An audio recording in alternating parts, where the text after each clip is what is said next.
بسم اللہ الرحمن الرحیم۔ سورۃ المنافقون۔ تعارف۔ سورۃ المنافقون قرآن پاک کی 63 سورہ ہے جو مدنی سورہ ہے اور 11 آیات پر مشتمل ہے۔ یہ سورہ منافقین کے رویے، ان کی سازشوں اور ان کے انجام پر روشنی ڈالتی ہے۔ سورہ منافقون کی فضیلت۔ سورہ میں ان لوگوں کے نفاق کا ذکر ہے جو زبان سے ایمان کا دعویٰ کرتے ہیں مگر دل سے کفر رکھتے ہیں۔ حدیث مبارکہ میں آتا ہے، جو شخص اس سورت کی تلاوت کرتا ہے اللہ اس کے دل کو نفاق سے پاک کر دیتا ہے۔ یہ سورہ ہمیں منافقت سے بچنے اور اخلاص کے ساتھ اللہ پر ایمان رکھنے کی دعوت دیتی ہے۔ یہاں میں آپ کو بتاتی چلوں کہ نفاق کا مطلب ہے دوغلا پن یا ظاہری طور پر ایمان ظاہر کرنا لیکن دل میں کفر یا بغض چھپانا۔ نفاق ایک خطرناک روحانی بیماری ہے جو معاشرتی بگاڑ اور ایمان کی کمزوری کا سبب بنتی ہے۔ قرآن و حدیث میں منافقین کے کردار اور انجام کو سختی سے مذمت کا نشانہ بنایا گیا ہے۔ سورہ منافقون کی اہمیت۔ یہ سورہ مسلمانوں کو منافقین کے پوشیدہ عزائم سے خبردار کرتی ہے تاکہ وہ ان کی چالوں کا شکار نہ ہوں۔ رسول اللہ صلی اللہ علیہ وآلہ وسلم نے فرمایا، منافق کی 3 نشانیاں ہیں: جب بات کرے تو جھوٹ بولے، جب وعدہ کرے تو خلاف ورزی کرے اور جب امانت دی جائے تو خیانت کرے۔ سورہ منافقون کا اہم مقصد منافقین کے کردار کو بے نقاب کرنا اور ان کی ظاہری خوبصورتی کے پیچھے چھپے ہوئے فریب اور دھوکہ دہی کو ظاہر کرنا ہے۔ اللہ نے ان کے بارے میں فرمایا، سورہ منافقون کی پہلی آیت میں، ترجمہ: جب منافقین آپ کے پاس آتے ہیں تو کہتے ہیں، ہم گواہی دیتے ہیں کہ آپ اللہ کے رسول ہیں، حالانکہ اللہ جانتا ہے کہ وہ جھوٹے ہیں۔ یہ آیت بتاتی ہے کہ منافقین بظاہر اسلام کا اقرار کرتے تھے لیکن ان کا دل کفر سے بھرا ہوا تھا۔ یہ سورہ اخلاص کو ایمان کی بنیاد قرار دیتی ہے اور دکھاوے یا دھوکے دہی کو سختی سے منع کرتی ہے۔ مسلمانوں کو تنبیہ کی گئی کہ وہ منافقین کے نقش قدم پر نہ چلیں بلکہ اپنے ایمان میں سچائی اور اخلاص پیدا کریں۔ رسول اللہ صلی اللہ علیہ وآلہ وسلم نے منافقین کے ساتھ صبر اور حکمت کا مظاہرہ کیا، جیسا کہ عبداللہ بن ابی کے واقعے میں آگے بتایا گیا ہے۔ یہ سورہ مسلمانوں کو سکھاتی ہے کہ وہ اختلافات کے باوجود معاشرتی اتحاد کو برقرار رکھیں۔ حضرت ابو ہریرہ رضی اللہ تعالیٰ عنہ سے روایت ہے کہ رسول اللہ صلی اللہ علیہ وآلہ وسلم نے فرمایا، جو شخص جمعے کے دن سورہ جمعہ اور سورہ منافقون کی تلاوت کرے گا اسے روشنی عطا کی جائے گی جو اگلے جمعے تک قائم رہے گی۔ یہ حدیث اس سورہ کی اہمیت کو واضح کرتی ہے اور اس کی تلاوت کا اجر بیان کرتی ہے۔ سورہ منافقون کے فوائد۔ یہ سورہ ہمیں ایمان میں اخلاص پیدا کرنے اور ریاکاری سے بچنے کی تعلیم دیتی ہے۔ سورہ منافقون کا پیغام یہ ہے کہ موت کسی بھی وقت آ سکتی ہے، اس لیے آخرت کی تیاری میں وقت ضائع نہ کریں۔ منافقین کی چالوں سے بچنے اور مسلمانوں کے اتحاد کو برقرار رکھنے کی تلقین کی گئی ہے۔ سورہ میں بتایا گیا کہ منافقت ایک بدترین صفت ہے جو انسان کو جہنم کے نچلے درجے میں لے جاتی ہے۔ سورہ نساء کی آیت کا ترجمہ: بے شک منافق لوگ جہنم کے سب سے نچلے طبقے میں ہوں گے اور آپ ان کے لیے کوئی مددگار نہیں پائیں گے۔ اللہ نے منافقین کی اس سازش کو بے نقاب کیا کہ وہ مسلمانوں پر خرچ کرنے سے منع کرتے تھے۔ یہ بھی فرمایا کہ مال و دولت کا اصل مالک اللہ ہے اور مسلمانوں کو اللہ کے راستے میں خرچ کرنے کی تاکید کی گئی۔ سورہ منافقون کی آیت 10 میں، ترجمہ: اور جو کچھ ہم نے تمہیں دیا ہے اس میں سے خرچ کرو اس سے پہلے کہ تم میں سے کسی کو موت آ جائے پھر وہ کہے، اے میرے رب، تو نے مجھے تھوڑی مہلت کیوں نہ دی کہ میں صدقہ کرتا اور نیک لوگوں میں شامل ہو جاتا۔ موت کے وقت ہر شخص یہ خواہش کرے گا کہ اسے تھوڑی مہلت ملے تاکہ وہ صدقہ کرے اور نیک اعمال کرے، لیکن اس وقت مہلت ختم ہو چکی ہوگی۔ سورہ منافقون کے وظائف۔ سورہ منافقون قرآن مجید کی ایک اہم سورہ ہے جو منافقت، اخلاص اور آخرت کی تیاری جیسے موضوعات پر روشنی ڈالتی ہے۔ اس سورت کی تلاوت سے روحانی فوائد حاصل کیے جا سکتے ہیں اور اس کے مختلف آیات کے وظائف اسلامی تعلیمات کے مطابق انسان کی مشکلات کو دور کرنے، ایمان کو مضبوط کرنے اور نفاق سے بچنے میں مددگار ثابت ہو سکتے ہیں۔ ایمان اور اخلاص کے لیے وظیفہ۔ آیت نمبر 1 سورہ منافقون کی۔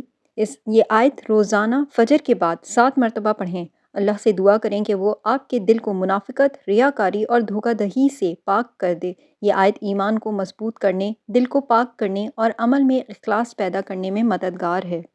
رزق میں برکت کے لیے وظیفہ۔ سورہ منافقون کی آیت نمبر 7۔ اس آیت کو ہر نماز کے بعد 11 مرتبہ پڑھیں۔ دعا کریں کہ اللہ آپ کے رزق میں برکت عطا فرمائے اور کسی بھی معاشی تنگی کو دور کرے۔ یہ آیت یاد دہانی کرواتی ہے کہ رزق کا مالک صرف اللہ ہے۔ اس کی تلاوت رزق میں کشادگی اور دل کو سکون دیتی ہے۔ موت کی تیاری کے لیے وظیفہ۔ سورہ منافقون کی آیت نمبر 10۔ یہ آیت روزانہ عشاء کے بعد 3 مرتبہ پڑھیں، اپنے اعمال کی اصلاح کی نیت کریں اور اللہ سے دعا کریں کہ موت کے وقت ایمان کی سلامتی نصیب ہو۔ یہ آیت انسان کو موت کی حقیقت اور آخرت کی تیاری کی یاد دلاتی ہے۔ اس کی تلاوت سے گناہوں سے بچنے اور نیک اعمال کی طرف رغبت پیدا ہوتی ہے۔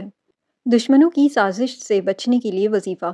سورہ منافقون کی آیت 4۔ اس آیت کو روزانہ فجر کے بعد 21 مرتبہ پڑھیں، اللہ سے دعا کریں کہ وہ آپ کو منافقین اور دشمنوں کی سازشوں سے محفوظ رکھے۔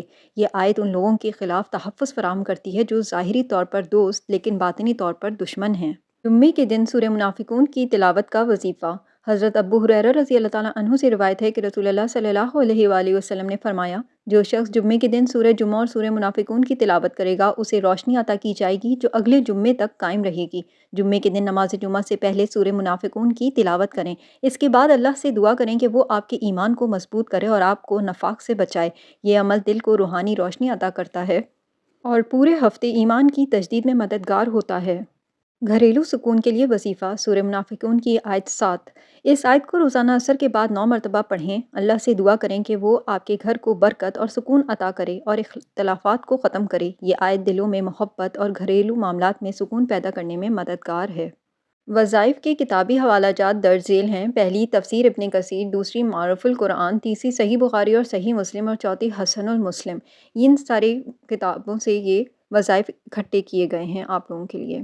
سورہ منافقون کی تلاوت اور اس کے وظائف انسان کے ایمان کو مضبوط کرتے ہیں، مشکلات کو دور کرتے ہیں اور روحانی سکون عطا کرتے ہیں۔ یہ سورہ نہ صرف منافقت کے خطرات سے آگاہ کرتی ہے بلکہ انسان کو اعمال کی اصلاح اور آخرت کی تیاری کی ترغیب دیتی ہے۔ سورہ منافقون کا پس منظر، شان نزول اور اہم واقعات۔ پس منظر: سورہ منافقون مدینہ منورہ میں نازل ہوئی اور اس کا تعلق ان واقعات سے ہے جب مدینہ میں منافقین کی سازشیں عروج پر تھیں۔ منافقین بظاہر اسلام قبول کر چکے تھے لیکن دل میں کفر چھپائے ہوئے تھے اور مسلمانوں کے خلاف خفیہ طور پر سازشیں کر رہے تھے۔ اس سورہ میں خاص طور پر ان کے کردار کو بے نقاب کیا گیا اور مسلمانوں کو ان کے شر سے خبردار کیا گیا۔ غزوہ بنی مصطلق اور عبداللہ بن ابی کی سازش کا واقعہ۔ سورہ منافقون کا نزول غزوہ بنی مصطلق 5 ہجری کے بعد ہوا۔ اس غزوہ کے دوران منافقین کے سردار عبداللہ بن ابی نے ایک واقعے کو بنیاد بنا کر مسلمانوں کے درمیان اختلافات پیدا کرنے کی کوشش کی۔ اس نے کہا، سورہ منافقون کی آیت نمبر 8، جس کا ترجمہ ہے، اگر ہم مدینہ لوٹ گئے تو عزت والا یعنی وہ خود، ذلت والے یعنی کہ مسلمانوں کو وہاں سے نکال دے گا۔ اس کا مقصد مسلمانوں کو رسول اللہ صلی اللہ علیہ وآلہ وسلم کے خلاف بھڑکانا اور مسلمانوں کی اجتماعیت کو نقصان پہنچانا تھا۔ عبداللہ بن ابی نے کہا کہ مہاجرین مکہ سے آنے والے مسلمان یعنی کہ مدینے کے وسائل پر قبضہ کر رہے ہیں، اس لیے ان پر خرچ کرنا بند کر دینا چاہیے۔ اللہ تعالیٰ نے اس کی سازش کو بے نقاب کرتے ہوئے فرمایا، سورہ منافقون کی آیت 7 میں، یہی وہ لوگ ہیں جو کہتے ہیں کہ ان لوگوں پر خرچ نہ کرو جو رسول اللہ صلی اللہ علیہ وآلہ وسلم کے ساتھ ہیں۔ عبداللہ بن ابی کا بیٹا عبداللہ بن عبداللہ ایک مخلص مسلمان تھا۔ جب اس نے اپنے والد کی سازش کے بارے میں سنا تو اس نے رسول اللہ صلی اللہ علیہ وآلہ وسلم سے عرض کی کہ مدینے میں داخل ہونے سے پہلے اس کے والد کو سزا دی جائے۔ عبداللہ نے کہا، یا رسول اللہ، اگر آپ میرے والد کو قتل کا حکم دیں تو میں یہ عمل خود انجام دوں گا تاکہ ان کے قتل کی وجہ سے میرے دل میں کوئی کینہ نہ رہے۔ لیکن رسول اللہ صلی اللہ علیہ وآلہ وسلم نے عبداللہ بن ابی کے ساتھ صبر اور حکمت کا مظاہرہ کیا۔ منافقین بظاہر مسلمانوں کے ساتھ رہتے تھے لیکن دل میں کفر چھپائے ہوئے تھے۔ وہ رسول اللہ صلی اللہ علیہ وآلہ وسلم کی مجلس میں جھوٹی گواہیاں دیتے اور لوگوں کو دھوکہ دینے کی کوشش کرتے۔ اللہ نے فرمایا سورہ منافقون کی آیت نمبر 1 میں، جب منافقین آپ کے پاس آتے ہیں تو کہتے ہیں ہم گواہی دیتے ہیں کہ آپ اللہ کے رسول ہیں، حالانکہ اللہ جانتا ہے کہ وہ جھوٹے ہیں۔ شان نزول کے اسباق۔ نمبر 1، منافقت کا خطرہ۔ منافقین کے کردار کو بے نقاب کر کے یہ پیغام دیا گیا کہ اسلام کے لیے ظاہری دعوے نہیں بلکہ اخلاص اور عمل کی ضرورت ہے۔ نمبر 2، رسول اللہ صلی اللہ علیہ وآلہ وسلم کی حکمت۔ رسول اللہ صلی اللہ علیہ وآلہ وسلم نے عبداللہ بن ابی کے خلاف سخت کارروائی کرنے کے بجائے صبر اور بردباری کا مظاہرہ کیا تاکہ مسلمانوں کے اتحاد کو نقصان نہ پہنچے۔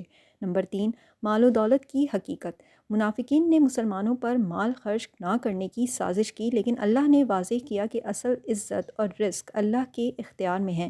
نمبر 4، موت اور صدقے کی اہمیت۔ سورہ کے آخری حصے میں منافقین کو یاد دہانی کروائی گئی کہ موت کے وقت انہیں اپنے اعمال پر حسرت ہوگی، اس لیے وقت کو غنیمت سمجھنا چاہیے۔ سورہ منافقون کی آیت 10 میں اس کی وضاحت ہے۔ سورہ منافقون کی مختصر جامع تفسیر۔ سورہ منافقون کی تفسیر کا مرکزی موضوع منافقین کے کردار، سازشوں اور انجام کو بیان کرنا ہے۔ یہ سورہ مدینہ کے منافقین، خاص طور پر عبداللہ بن ابی اور اس کے ساتھیوں کی چالوں کو بے نقاب کرتی ہے، جو اسلام کے خلاف خفیہ طور پر رکاوٹیں پیدا کرتے تھے۔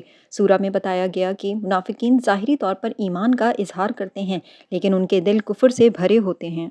اللہ نے ان کی جھوٹی قسموں اور مکاریوں کو ظاہر کیا اور مسلمانوں کو ان سے خبردار رہنے کی تلقین کی۔ اس کے ساتھ ساتھ سورہ میں موت کی حقیقت، آخرت کی تیاری اور اللہ کے راستے میں خرچ کرنے کی اہمیت کو بیان کیا گیا ہے۔